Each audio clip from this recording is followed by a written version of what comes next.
Well, welcome everyone to today's webinar titled Instant Global Settlements, Blockchain in Action. This is Brian from Strategic Treasurer, and we're pleased you could join us as we discuss how treasurers can harness blockchain for real-time global settlement, cost reduction, and capital-light cash management. Our speakers for today are Sam Bizri, founder of Zeconomy, and Craig Jeffery, founder and managing partner of Strategic Treasurer. Welcome, Sam and Craig, and I'll now turn the presentation over to you. Thank you, Brian, and thank you everyone for joining. You. So good to be here and present with you, Sam. I think it's been a while since we've done a webinar or some presentation, Yes. so we've had a lot of Thank you so much conversations. for inviting me to do this. Yeah, you're welcome.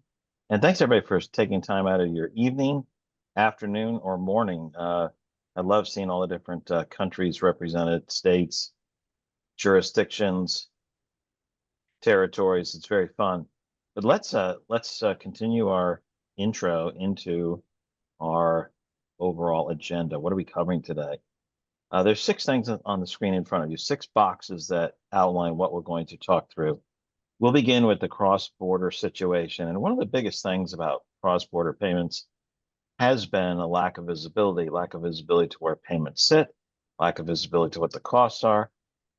Tends to be a very challenging situation, and as well as costs. So what are the situations that bring us pain with cross-border payments is the first area that we'll cover. Then we'll look at blockchain, the mechanics and the benefits, and we'll use a way of describing that as instead of having a linear flow of a piece of data goes to one place, to the next place, to the next place, all in a linear fashion, we'll look at it and talk about it more as a platform, that there is a single view to the truth and how that can make a difference in payments.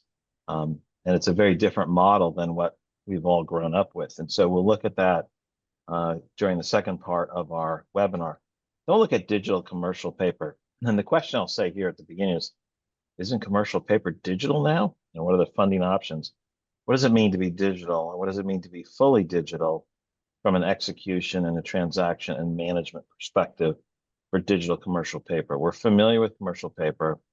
What does it mean to be digital? Then we'll look at 3 use cases. Sam will step through 3 use cases of using blockchain to help support settlement transactions efficiently. Then implementation, more at the very end, we'll talk about the steps that are necessary to get moving forward, to experiment, to learn, and to use this type of technology in your transactions, both cross-border as well as domestic. The key takeaways, we know our audience is used to having 3 or 4 key takeaways, and we will not disappoint. We'll have 4 today. We'll talk about settlement, the FX cost, how to increase compliance and support of that. And we'll look at capital efficiency, the efficiency of liquidity management.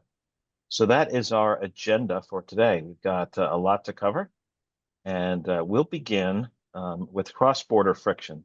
I'll cover the top part, and Sam will take over from the bottom. So we'll just talk through this for a moment. What are some of the friction points? What are some of the hard things about cross-border payments? Latency, this slow response time. You send payments, you hope the recipient gets them. The recipient says, I don't have it, I don't see it. You go and you say, I've sent it. Where is it? And then finally it gets there. Maybe you even send some search and research after to say, where is the payment?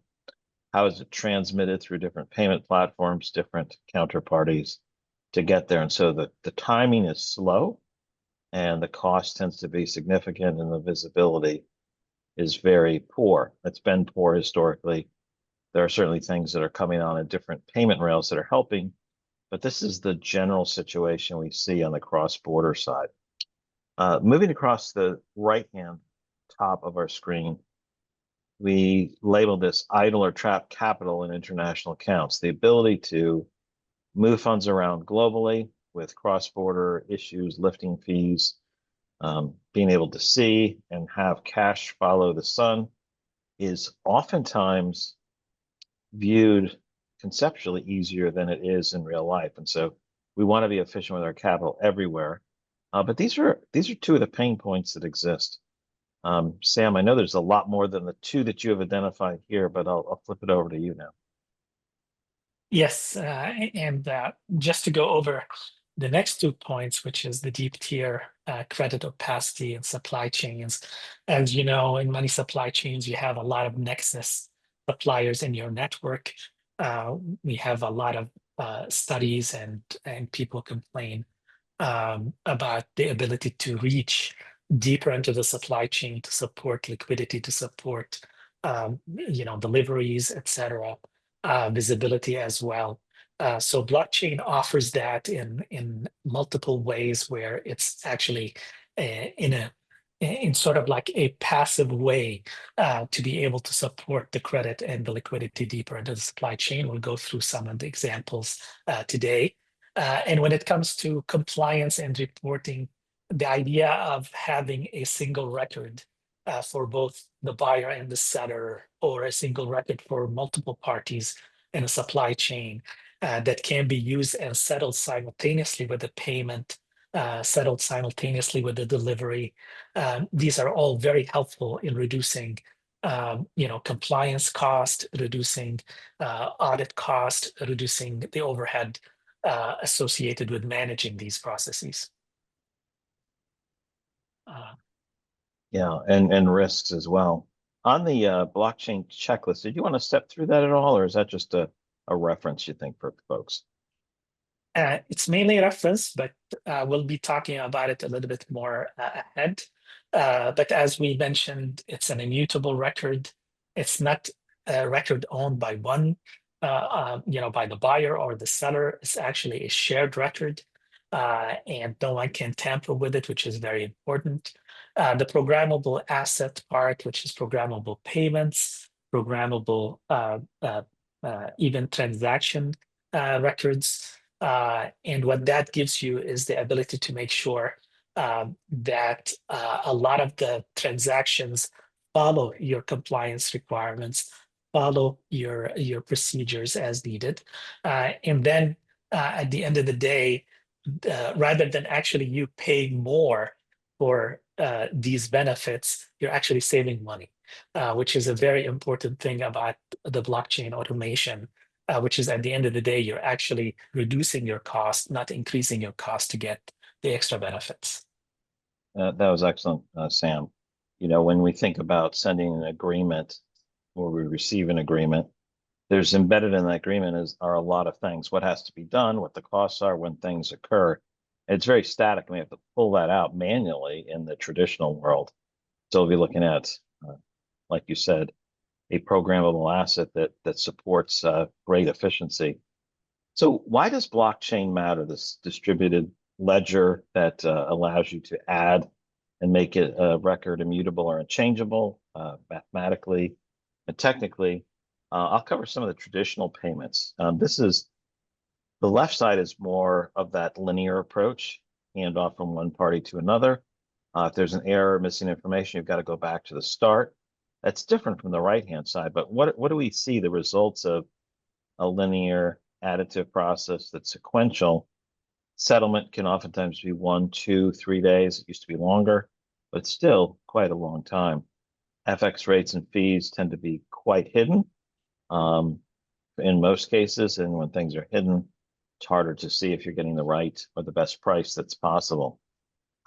Manual reconciliation, I think that's fairly obvious. It's separate pieces of data coming over different days. Those have to be reconciled.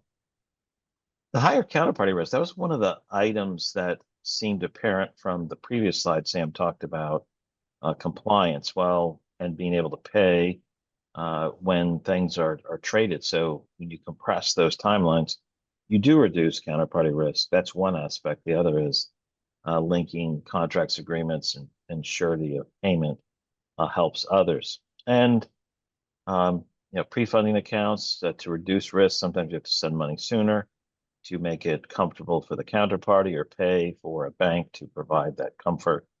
And then compliance audits. I'd rather not get into that, but we know how complex and involved those are. And so traditional payments have a lot of friction, a lot of points, We've long grown up thinking that's how we have to do things and hoping we don't have to do things in that manner, in that very manual manner for the rest of our lives. Yeah. So I'll be speaking a little bit more about the solutions that blockchain can deliver. And just so you guys know that blockchain has evolved quite a bit from the 2017 world, where everybody tried to actually implement it independently in siloed, operations. So in this environment, you're actually not having to learn something new in terms of your way of interacting with the blockchain in order to receive the benefits of the blockchain. For example, when we say instant or near instant payment, that's from basically your bank account or your holding of commercial paper, which we'll talk about in a little bit, directly to your supplier's bank account in 70 countries or more around the world in different currencies around the world. Another thing, which is transparency on FX and FX cost. Even if you're paying in US dollars, for example, your supplier may want to get paid in pesos. They immediately can be indicating on their systems or their bank account that want to get paid in pesos. And they can receive an immediate mid price on FX cost and FX spread to get paid in pesos without your involvement as a payer, for example. So those are things that blockchain can offer. When we say automated tracking, of course, the smart contract, and this is logged on a blockchain and a mutable record. So no one can tamper with that record, which is great. And when we reduce risk and we talk about programmed contract reducing risk, once you have an embedded counterparty with, let's say, a wallet that's part of their ERP system in the way we would describe it, no one can tamper with that. No one can change that. I cannot send you an invoice, say pay this new bank account or do something like that. It's basically much more complex to make such changes easy to implement because it's the programmable system that's managing it, not an individual. So when you're making payments and you're settling, it's not a one, just a payment by itself going into the ether. It's actually a payment related to a contract, related to specifications, related to counterparty signature, etc., all embedded in one settlement. And on-demand liquidity, of course, now you have a lot of value that could be offered by multiple different providers, multiple different financing parties, multiple different trade providers versus one or two, just because of the simplicity and ease of reaching the different parties through the blockchain. And ultimately, it's built-in reporting because everything is recorded on that shared immutable record. And it's very easy for your ERP system and your accounting system, your treasury system to just grab it, through existing APIs and count on it with the full traceability of a blockchain. Excellent, Sam. So there's a question in the Q&A box. It's stuck in your chat box as well now. It says, what are the concerns, costs associated with data requirements of blockchain tech? Let me just set that question up a little bit because I think that'll be helpful for everyone. If I do a trade with you through a bank, I know that everything's protected. It's through the bank. It's a single party. It's a single ledger, not distributed. Only we can see what's shared through the bank through that linear process. I receive it and I get it. Now, if I'm doing a blockchain trade, that question is what are the concerns and costs with data? If I post that out there, it's available, but I don't want people to know necessarily that I'm doing business with you and paid you so much money for this car, and it includes all this other information. So maybe that's the context that you could provide a 30-second answer to that 2-minute setup. I guess it took all the time with that one. So privacy is very, very important. And the way new blockchain technologies work, including places where Ripple payments and connected APIs to Ripple payments, you're actually going through financial institutions or going through a payment provider in the process, and no one can see where it's coming from or who it's going to, except those payment providers on the system. And usually that information is completely hashed. So no one knows. It's almost like owning transactions or securities in a street name. So you see, like, Merrill Lynch paying Morgan Stanley, but you don't know which customer at Merrill Lynch paid which customer at Morgan Stanley in the process. So very similar structure to the banking structure. Of course, you have the Ethereum blockchains that are completely open, and you can manage them directly without any intermediary in the process. But you also have the option of being basically controlling your privacy by going through the network providers, especially these liquidity and payment providers on the systems. So you can have, pretty much the same level of privacy you do have today. So just systems settling with each other. Excellent. Great. So this brings us to the first poll question. It's a double stack poll question. How familiar are you with how blockchain works? There's 4 answers, and then it's a select one.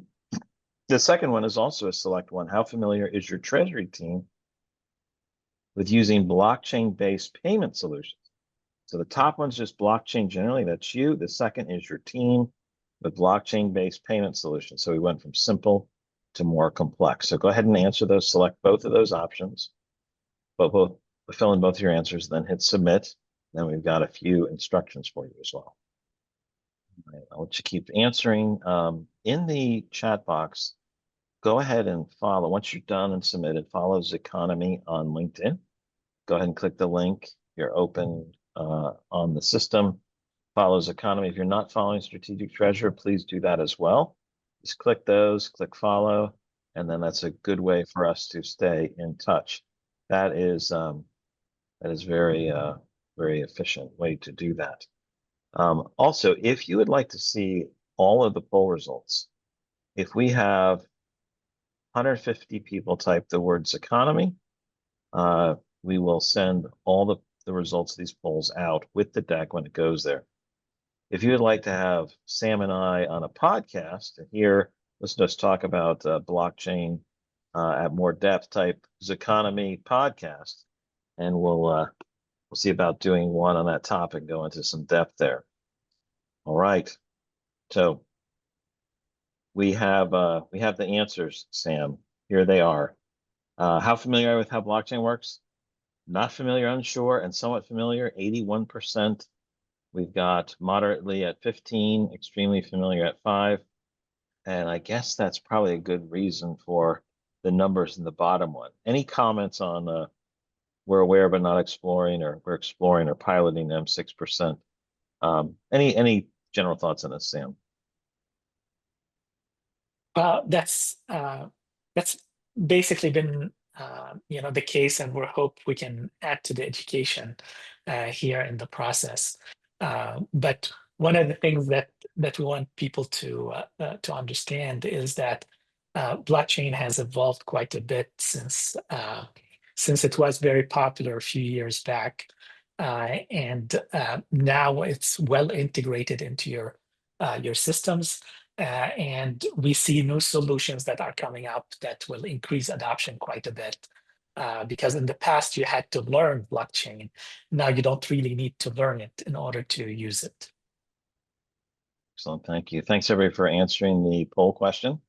And I know a couple of people try to answer in the Q&A box. I think that's great. I think our team can help that for those who need credits too.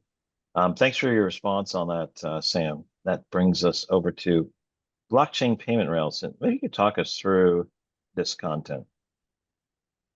Yes. So as I was mentioning, basically, like today, blockchain has evolved to be able to integrate within your existing systems, your existing treasury and payment systems, existing ARP systems as well, be able to offer your services in a very similar way, including services that involve banks and involve other financial providers in a very similar way as you get them today in your current environment. The addition to that would be the blockchain network capabilities, which is where we talk about the immutable record, the speed that it can add, and the efficiency in terms of the cost and the conversion of currency and the transferability of both the record and the payment at the same time to settle at the same time. So one of the benefits of basically blockchain payments is now you have immediate visibility into the settlement of a transaction, both on your side and on our supplier's side, or vice versa. You see it, live. You can know, you can trace it completely from bank to bank, from blockchain payment to blockchain payment, if you choose to. Your supplier does not need any more to be onboarded onto a blockchain in order for them to use the system. They can use their current bank account to be able to use the system. So all of this evolution makes it a lot easier for people to be able to actually do that. And of course, the speed of doing these transactions allow you to free up money where you don't need to actually send money that sits for days to get settled or allocated ahead of time. In order to do that, you can actually earn interest on that money on a continuous basis. And we'll go into more of that as we move toward the case studies. So one of the newest things that came into existence this past few months is an actual digital commercial paper that's tokenized on a blockchain. So for the first time, you have an actual commercial paper that's a security that sits on a blockchain. And part of the value of doing that is not just the accessibility to commercial papers on blockchain, but also the utility that comes along with it. So one of the things that we alluded to a few minutes ago is all the benefits of making payments and having the record associated with the payment and seeing the settlement of the payment in an immutable record. What if you can actually have all of that benefit while never touching a cryptocurrency, never touching even a stable coin in the process if you choose not to, and just using instruments like real commercial papers that sit on the blockchain and is accessible from any one of your departments around the world. So this is the value of tokenizing securities or tokenizing commercial paper itself, is now you have a money market instrument that's a cash equivalent that sits on a blockchain that could be custodied by you directly, could be custodied by a financial institution, and that can be accessible both as a collateral as well as accessible as a cash equivalent to anyone you wish to give access to in terms of your organization or your treasury department around the world. So that has incredible amount of efficiency, both to access liquidity anywhere around the world, but also to access the utility that blockchains offer you without any exposure, direct exposure to any blockchain instrument other than commercial paper. So this is the value of putting and digitizing commercial paper on a blockchain, so it becomes a token that you can own on the blockchain fully.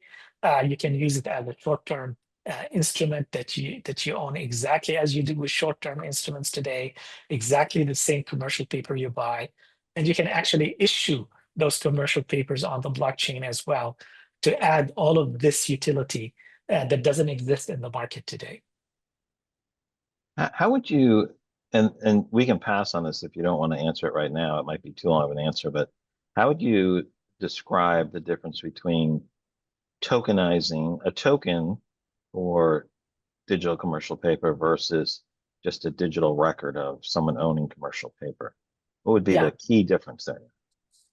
So someone owning a commercial paper or owning a money market fund or owning any short-term instrument, it's basically an easy transaction to do. But now you own a short-term instrument that actually you can't use in any utility on its own.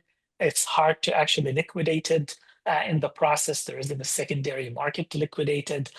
You need to go through another process to issue a repurchase agreement to get liquidity off of it if you choose to.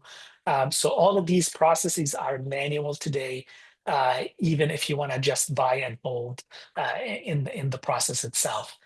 So the first thing that digitizing or tokenizing commercial paper does, it basically makes it accessible, in within minutes for you to either sell it, to use it, to collateralize it, to get liquidity on it, or to use it directly as a cash equivalent to make payments. So you have this utility that's added around it. At the same time, the efficiency of being able to transact on it as if you're transacting on an actual stock that's completely automated with instant settlement versus having to do it manually as you do today with short-term instruments. Right. Thanks for jumping in on that. I think that's helpful for so many of us, including me. I love how you explain those. So that brings us to our second poll question, top pain point. What is your Treasury team's top pain point with cross-border payments today? We just put one. Maybe we should have made this multiple choice, but you have to pick your number one choice there. Go ahead and do that. Hit submit. And I think we have enough people who typed Zeconomy in the chat box. Maybe we need a few more to hit 150. And if you want a podcast on blockchain, type podcast or podcast economy or Zeconomy podcast or something simple. I'm told we need 20 more to hit 150 in the chat box. So, all right, go ahead and respond to it. There are a lot of questions coming up, but we're going to answer this poll question, and we will get to as many as we can. So feel free to keep typing those poll questions in. After you've selected the poll, go ahead and submit. And number one is lack of payment visibility. Number two is I'm unsure. We got two with the exact same number and exact same percentage, speed of settlement, high FX costs. This seems to be pretty well distributed. The only low one is compliance or audit concerns, Sam. Yes. So definitely the speed and the high cost of FX, also the visibility of FX, is very important.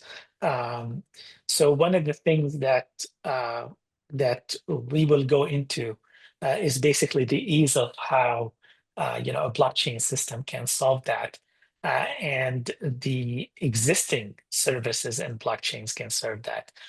Because one of the things that we want to make sure of is that we're not looking at the old way of touching blockchains, which is actually having to build your own smart contracts, having to connect to the blockchain yourself, having to figure out on-ramp and off-ramp, your liquidity onto and off the blockchain. All of these, friction points of the past have been solved.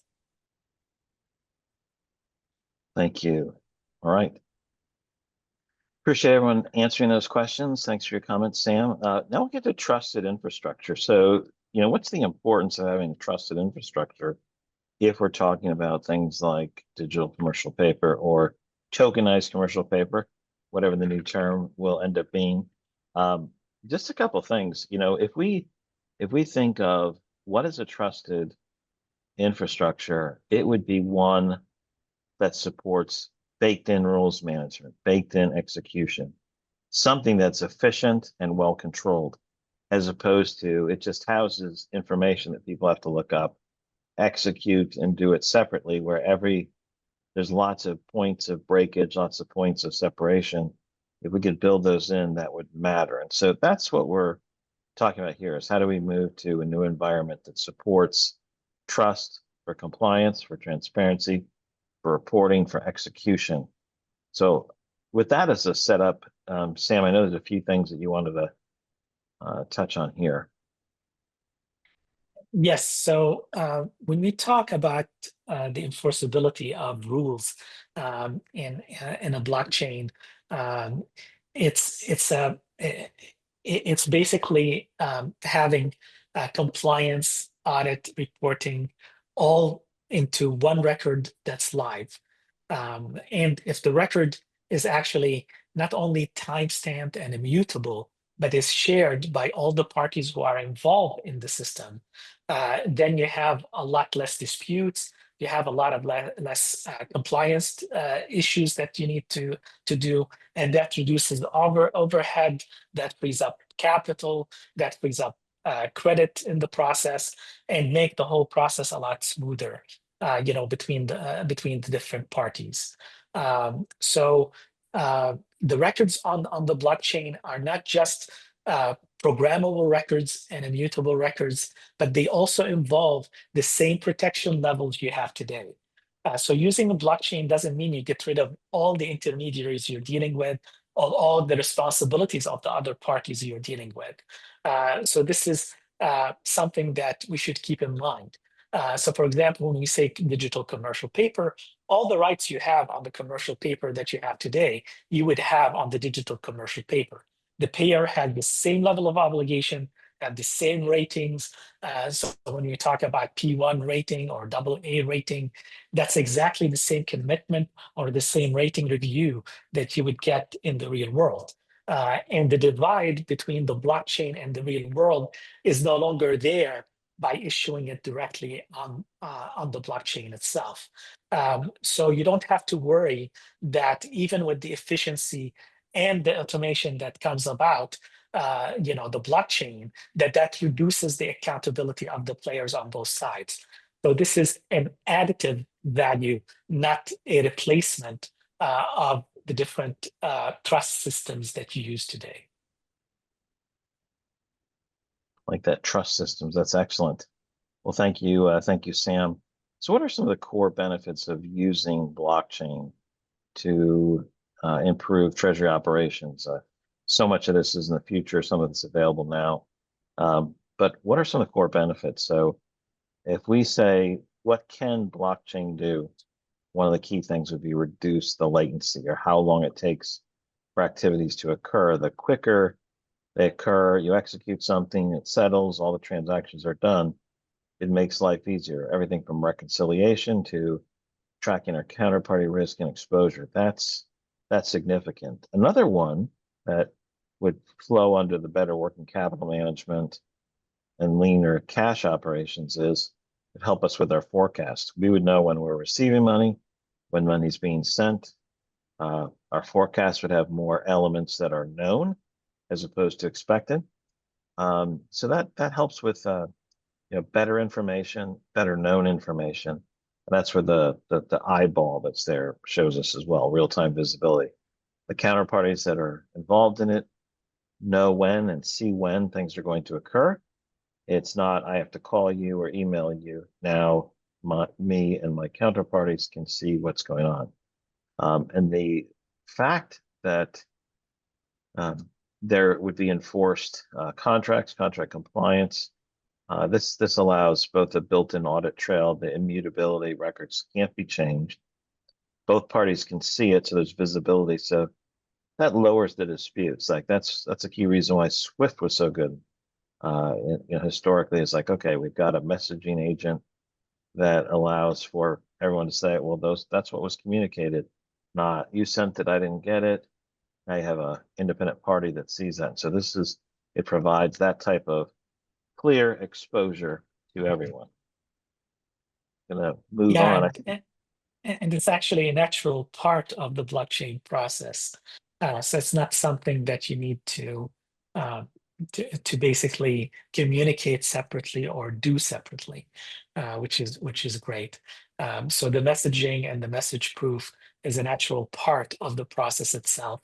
It's not a complicated add-on. Yeah, excellent. Well, this brings us to the first case study, and I would just encourage everyone to pay full attention. No texting, answering other emails. If Sam, if you could step us through the first case there. We've got two more. Would love for you to step us through this so people can understand how this Sure. works and yeah. Yeah, so let's use this example of a corporation with multiple locations around the world, that manages multiple bank accounts around the world, have to provide liquidity to different divisions, have to keep cash on hand, is basically using banking systems today, multiple banks, including one major super bank as the paying bank for the large organization. This complex structure basically sucks a lot of liquidity sometimes and sucks a lot of opportunity costs in terms of returns. What blockchains can do, and in this area, the blockchain fix in a tokenized commercial paper form, is with the blockchain, you can actually purchase your short-term instrument that pays you the highest return. So rather than just taking a return deposit from your bank, of course, this is accretive to what you're doing with the bank. It's not a replacement, but you can choose to park a lot of money into short-term instruments that pay you a lot of interest in the process. So the first thing you do is you buy this commercial paper that's tokenized on a blockchain through custodian or directly, however you want to do it. And that is your actual cash that can be used to make any payments to anyone from anywhere around the world. Of course, with the full controls that you have today. So there is no accessibility to that tokenized commercial paper, more than the accessibility you provide today. But you can allow certain payments to be drawn off of that commercial paper. And by doing so, what you did is you're able to earn interest on a continuous basis until a payment is settled to a supplier. And here's how this payment can be settled to a supplier on the blockchain in the commercial paper world. So you actually, the commercial paper that you own, you just use your existing AP system if it's connected to the blockchain. And that existing AP system, you issue a payment like you do today. The commercial paper is like another bank account. You make the payment goes through, let's say, a blockchain like the Ripple payment blockchain, which can hit and access banks around the world and be able to deliver within minutes payments around the world. So those payments can basically be drawn immediately off of your commercial paper and be going to your supplier's bank account and be able to settle within minutes. Now, by doing that, not only you earn the interest till the last minute in the process, but you also saved a lot on the payment process itself, because the payment through the blockchain is pennies on the dollar comparable to the payment through the banking system today, especially for your suppliers, which could be almost completely free, depending on his bank. But in the process as well, the supplier or you as a payer can choose which currency do you want to pay with, or which currency do you want the commercial paper converted into in the process of payment. And that can save your supplier and yourself a lot of money and can give you constant visibility over the rates that exist on this blockchain. And why is the blockchain much more efficient in terms of rates? Because you have multiple financial institutions that are providing the FX conversions. All of these institutions are validated with the 37 or so large bank systems that are connected to the Ripple, let's say the Ripple net payment system. So this is all a compliant, high quality, very deep liquidity pool system that exists through the blockchain. So now your supplier can choose to get paid in pesos, for example, instead of dollars, even though your contract says it's paying in dollars. And you have the automatic settlement and the signature from your supplier that he actually received the full payment on that particular invoice the minute the payment hits his bank account. So that's the first thing that this can do, is it can increase the amount of return. It can give you access to the capital anywhere around the world, to anywhere around the world as you choose, of course, with all the bells and whistles of compliance and OFAC requirements and all of the restrictions that the system has and you have, because this would be through US and different countries' authorized payment processors that are linked to real banks in the process. And by doing so as well, now you reduce the amount of idle cash you need in these different bank accounts around the world to be able to pay on time your suppliers or your divisions around the world. And by reducing that, you can deploy that cash into your operations more, or even deploy it into short-term instruments as you see fit. But especially companies with high internal rate of return, the more cash they can bring into the coffer, the better.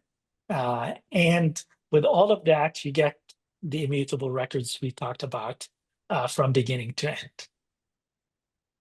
I think the using these actual use cases or case studies that show what is different when you send a token as opposed to a regular payment, and the flexibility that that provides. I think that's helpful because as we think about how money and value transfer occurs when we disconnect it from the physical and move more digital, move to tokenization, it opens up a very interesting world. So thanks for stepping through that first one. There are a lot of questions coming in. We will get to some of those, but that brings us to our third and final poll slide, which is our fourth slide. So here we have barriers to adoptions. What do you see as the biggest barriers to adopting blockchain payments in your organization? This is very new, right? There's some comments about, hey, banks are moving to the ISO payment format. How do we move to blockchain now? So from regulatory certainty down to regulatory uncertainty twice. So please just select the first one. If you're unsure, use the very last one, but select all that apply and then hit submit. We have enough responses that typed Zeconomy in the chat. If you're still interested, if anybody's interested in Sam and I doing a webinar going into some additional depth on blockchain and some of the tokenization and what that means, type the word podcast or Treasury Update podcast or whatever. Then we'll see if there's enough interest, and then we'll make sure we get that on the calendar. All right, go ahead and hit submit in the polls and quizzes. All right, so the top integration with existing systems. Oh, look at that. Regulatory uncertainty. Everybody answered one of them. Half of them answered that one. Lack of internal expertise, 54%. Integration with other existing systems, 48%. Unclear business case down to 29%. So really interesting. We're going to move ahead just from a time perspective. I'd love to get through the two additional case studies. I think they reinforce some of the concepts and help us think about that. So go ahead, Sam, on case study 2. Yes. So as with the first case study, of course, there's the ability to have the same programmability into the system. But that programmability doesn't have to be just between a payer and a recipient. It can actually involve credit providers and trade finance providers that are part of the system. And whoever manages the supply chain can decide how much visibility it can give some of the financing parties that can participate onto the system or onto the specific supply chain. And of course, this is an encased relationship, a tri-party or a multiple party relationship where you have financial providers that are able to provide credit to you directly or deeper into the supply chain to different suppliers. and the visibility that this provide can be very important in addition to the utility. So in this case, what we're talking about is the ability to actually provide more liquidity, cheaper liquidity, deeper into the supply chain, and to be able to capture the benefit of that cheaper, deeper liquidity up, to the anchor customers as well in the process. So if you guys are familiar with supply chain finance, how it works today from an anchor to a tier one supplier, and it's a very clear proposition where the credit quality of the anchor is used to provide early liquidity to the tier one supplier on his invoices. And that early liquidity is cheaper than what they can get on their own without the program. At the same time, the benefit to the anchor customer is more efficient capital by having a little bit more time to pay or by capturing a discount in the process as well. So what blockchains can do in the same process is be able to take that a level deeper into the supply chain to benefit both the tier one supplier and the anchor in the process. So both with the similar guarantees in terms of payments, or even without guarantees in terms of payment, just with the inclusion of visibility, it can offer a financing party the ability to actually provide similar credit arrangement between tier one and tier two suppliers that can reduce basically the waiting period, provide early payment or early liquidity to tier two suppliers at cheaper rates than what they have today, and enable the tier one supplier to have more liquidity and to have some savings associated with that that can be shared with the anchor customer and the resiliency of the blockchain itself. So think about supply chain finance as it exists right now between the anchor and tier one. That can be expanded to the tier one supplier and the tier two supplier with the participation of the anchor, as well as with the diversity that this can provide to a supply chain finance provider in order to be able to provide the same value proposition deeper into the supply chain, and therefore helping the same value be driven down to the anchor customer as well. Your trading partner's partner. Thanks for stepping through that. And we're going to pick up our pace by about 15% to finish on time. All right. Can you go through case study 3? So case study 3 is we've seen in multiple areas large OEMs needing to help Nexus suppliers. And Nexus suppliers is what we're calling very important suppliers that are deeper into the supply chain, that are not direct customers and buyers between the anchor customer and the tier 1 or tier 2 supplier in the process.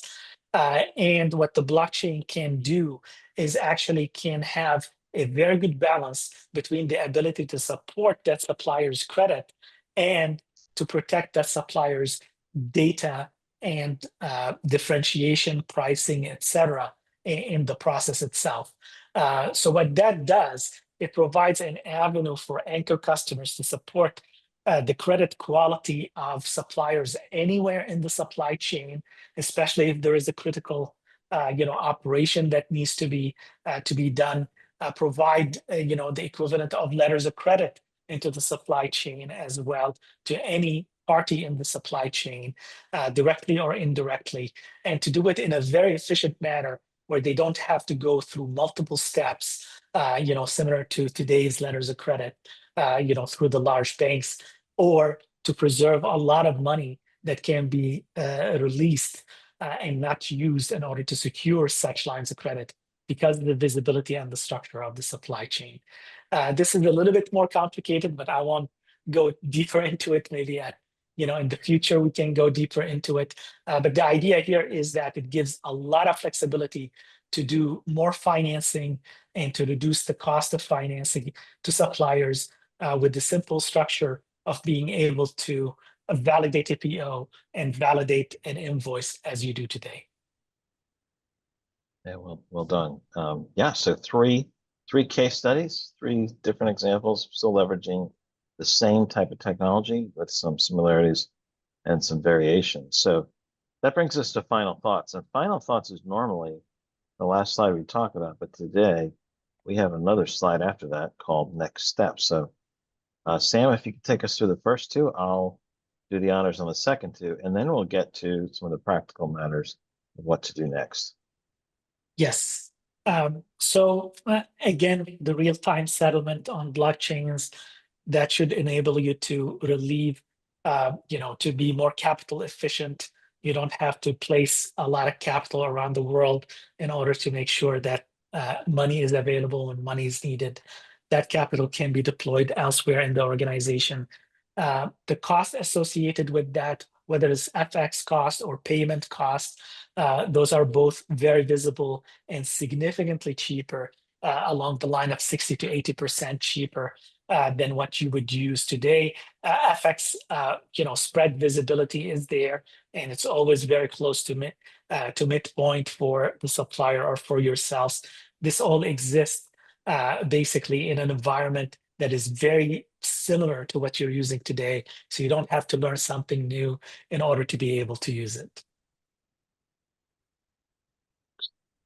So enhanced compliance, this idea of the contracts are managed within the system, the idea that know your customer and anti-money laundering tools are supported and built into the tool, to the platform, seem fairly self-evident based on where we are in the discussion today.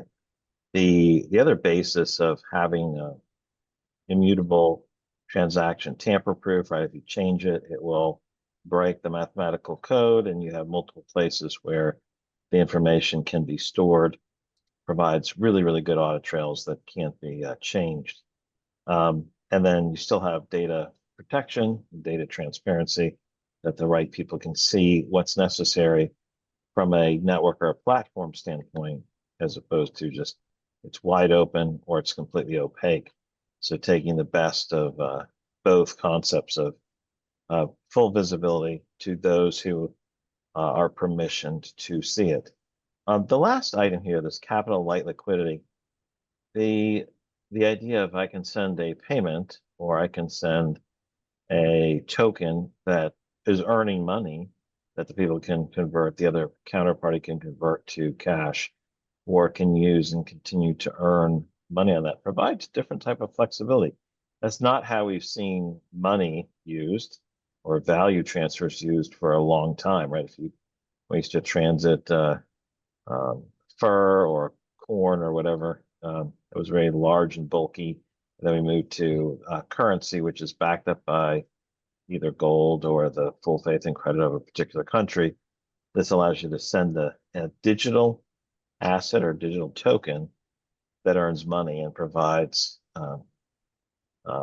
immediacy of knowing when payments are going to be made, flexibility on when that capital is available and used by the other party. So a bit of a transformation there that is useful. So that brings us to from our final thoughts to our next steps. And the next steps, what do we do with building a blockchain strategy? I know many of us are probably worn out from talking about AI, using APIs, the ISO 20022 conversion. When are you going to do all this? What's going on? But let's just think about the concepts without worrying about everything that's on our plates. I'll begin, like a lot of the slides, I'll start and then have Sam back clean up. So what's a good way to do it? So one might be to first evaluate where there's an opportunity. So in this case, where are your cross-border friction areas? What's your biggest issue in terms of timing, FX cost, issues related to reconciliation? So you identify the areas that bring you the most pain, maybe create a little triage list of what's the worst, what's the next worst. That gives you a good starting point. Second, from there, we take it to point two, which is engage internal stakeholders. Who is involved in these transactions? What are their concerns, their needs? You can't just immediately change things. Going fully digital or going fully tokenized is a different way of doing business. So engage internal stakeholders to talk about their issues, how you can solve those using some different methods. What can you do from a pilot perspective? And so this will undoubtedly include Treasury, AP, your audit or compliance group, some of your technology, probably your technology security areas as well, and come to alignment. So one is getting up to speed from an education standpoint, figuring out where you can do your pilot cases, which Sam will talk about, and then moving forward from that point. But I'll flip it over to you, Sam, to Yes. number 3. And thank you, Craig. And think about it as whatever pain point you have in your treasury or in your system or your supply chain, it's not hard to reach out to providers in the supply chain, find basically solution providers such as Zeconomy or others, basically that can solve this particular pain point or can address this particular pain point for you. So gone are the days of complex integrations and having to change processes in order to be able to use blockchain technologies. Now we're entering the era where that is integrated into your existing systems, their existing technology. Maybe Treasury needs to learn how to basically use or see how the process of the blockchain works. But to the native users, it's a natural process in the same way you're using payments today or the payment process, etc. And do the same system. And one other thing, your suppliers don't have to be on blockchains in order for you to use the blockchain solutions. The supplier can still be paid in fiat.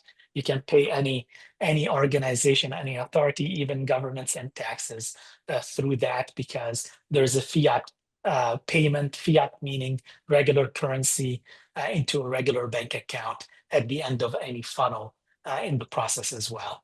And ultimately, the idea here is basically whatever area that you feel is painful in your organization or in the supply chain, we can help you support it, or other providers can help you support it. And ultimately, all of that comes with, when we say run controlled pilots and stuff like that, there are a lot of incentives today that are being provided by different blockchains that can solve these problems, that actually pay for a lot of these solutions in order to prove to organizations the value proposition at the end of the day. So it could be a very profitable way or a very break-even way to try these new solutions. So we want to make sure that people understand that the blockchain community, and we're not talking about cryptocurrency trading, that's a different world of blockchain. We're talking about the real world users, in this case the business users, will be received very well by a lot of the providers that will provide a lot of incentives to make sure that your solution is delivered in the most efficient way possible. Speaking of efficiency, thank you, Sam. We've ended the main part on time. We turn it back over to Brian. Thank you, everyone, for attending. Brian? Thank you. Thank you so much. Thank you, Sam. Thank you, Craig. And thank you, everyone, for joining us today. The CTP credits, today's webinar slides, and a recording of today's webinar will be sent to you within 5 business days. And for more on blockchain and treasury, be sure to listen to the Treasury Update Podcast, episode 325, by clicking the link in the chat box. Thank you, and we hope you have a good rest of the day.